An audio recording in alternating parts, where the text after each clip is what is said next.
Сәлеметсіздер ме, құрметті әріптестер? Бүгін біз сіздермен Mozgatran деп аталатын онлайн платформамен таныстырғым келіп отыр. Бұл платформаны пайдаланып сіздер оқушының зейінін тұрақтандыруға немесе сабақтың үстінде сергіту сәтіне пайдалансаңыздар болады. Жалпы бұл платформаның көмегі көп. Бұл платформа бастауыш сынып оқушыларына да, орта сынып және жоғарғы сынып оқушыларына пайдалансаңыз болады. Ол үшін Google жолағына mozgatran.com деп жазуыңыз қажет. Сол кезде сіздерге осындай жұмыс аймағы, яғни Mozgatran сайты ашылады. Бұл сайтқа сіздер жұмыс жасау үшін тіркелмесеңіз де болады. Бұл сайттың жақсы жағы, немесе тіркеліп жұмыс жасасаңыздар да болады. Яғни бұл жерде миды жаттықтыру және IQ-ға байланысты тесттен оқушыларды өткізсеңіз болады. Ол үшін міндетті түрде тренировать мозг осы батырманы басамыз.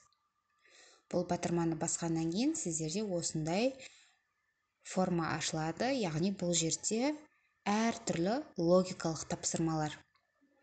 Яғни бұл логикалық тапсырмалардың түрлері өте көп. Мысалға, жадыға байланысты тапсырмалар, есте сақтауға байланысты тапсырмалар және ойлау қабілетіне арналған тапсырмалар. Бұл жерде математикалық фигуралар, есептер берілген.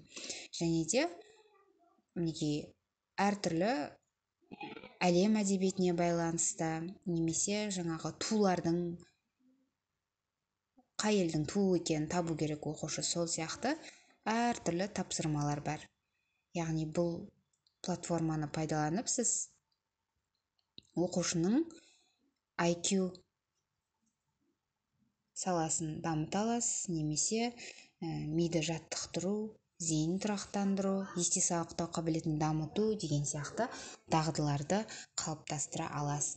Енді бір шаблондардан бір мысалға кіріп көрейік. Мысалға, мына жерде жады деген шаблонға кіретін болсақ, мына жерде әртүрлі шаблондар бар. Осыны автоматты түрде кіріп, тренировканы бастау батырмасын басу арқылы көресіз.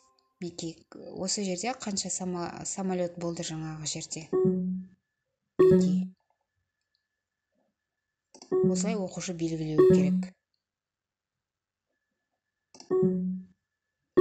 Өте керемет. Және де вниманиеге қандай тапсырмалар бар екенін көрейік. Мысалға,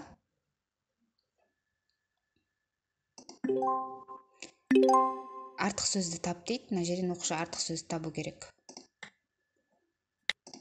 Осылай оқушы тапсырманы орындап отырады. Мына жерде уақыт беріледі арнайы. Сол уақыт бойынша жұмысты дұрыс болмаса, осылай шығады. Ал дұрыс болса, келесі тапсырма шыға береді. Енді ойлау қабілетіне арналған тапсырмаларды көретін болсақ, бұл жерде кәдімгі математикалық есептер берілген.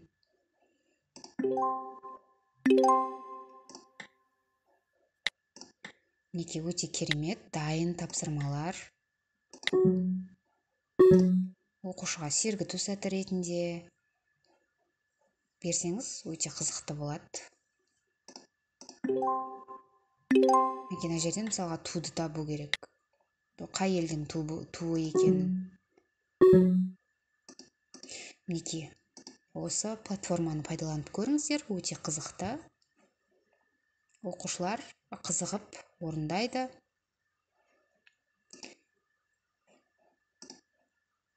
Өте керемет.